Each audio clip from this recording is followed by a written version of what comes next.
modèle numérique de terrain, ou MNT, offre des informations sur la topographie du sol d'une précision inégalée pour l'ensemble du territoire québécois couvert. Selon plusieurs utilisateurs, ce produit dérivé du lidar est essentiellement utilisé en planification forestière, notamment pour la récolte et la construction de chemins. Puisqu'il fournit des informations d'altitude, il peut, entre autres, être utilisé pour faire des analyses, comme des analyses de paysages et de bassins versants et de profils de dénivelé. Voici quelques témoignages de ces utilisateurs. Le premier produit souvent qui est abordé, du moins en géomatique, c'est le fameux modèle numérique de terrain. Donc, on l'appelle souvent MNT, là, son petit nom. C'est un produit qui va permettre d'avoir l'élévation du sol en continu sur tout le territoire. Souvent, c'est pas un produit qui est naturellement utilisé, j'ai envie de dire, de façon brute là, en foresterie parce que ça nécessite un petit peu plus d'interprétation pour vraiment bien le comprendre.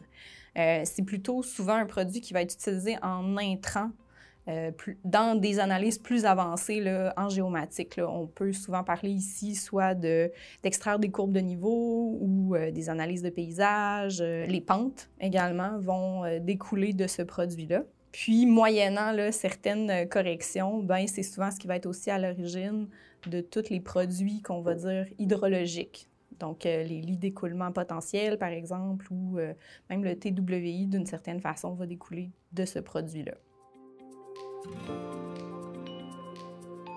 Je l'ai utilisé, mais pas à outrance nécessairement. Je l'ai utilisé en complément d'un autre produit lidar qui est le modèle numérique ombré. Donc lui, je l'ai utilisé pour venir donner une certaine perspective d'altitude, d'élévation. Je l'utilisais avec une certaine transparence puis avec une certaine symbologie graduée. Donc là, quand je voyais mon modèle ombré, au lieu qu'il soit seulement en noir et gris, bien, peut-être que j'utilisais une trame qui allait du vert au orange, donc le vert étant l'élévation la plus basse, puis orange étant l'élévation la plus élevée. Ce qui est le fun avec le modèle ombré, c'est de voir le terrain. Vraiment, on a l'impression de voir chaque détail du terrain, mais là, en plus de ça, j'avais l'information en lien avec l'élévation.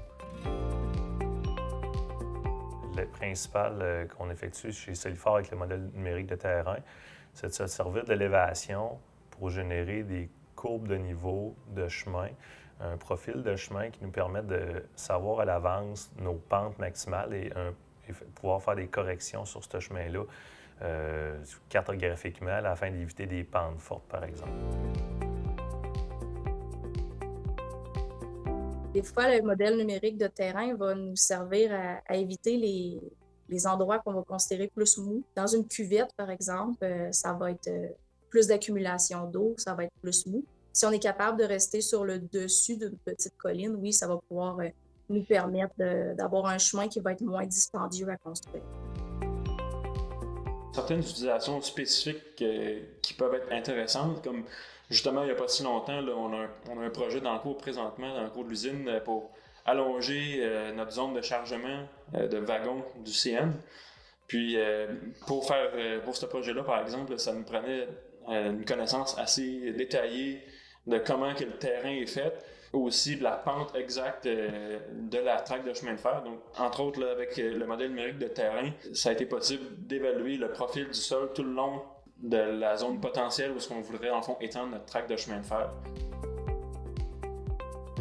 Ça a vraiment facilité le travail des contremaîtres sur le terrain, mais aussi des opérateurs qui ont une information qui est plus juste, plus claire. Au lieu de travailler avec une carte papier où on avait seulement des courbes de niveau 10 mètres, bien, on a des courbes de niveau 2 mètres.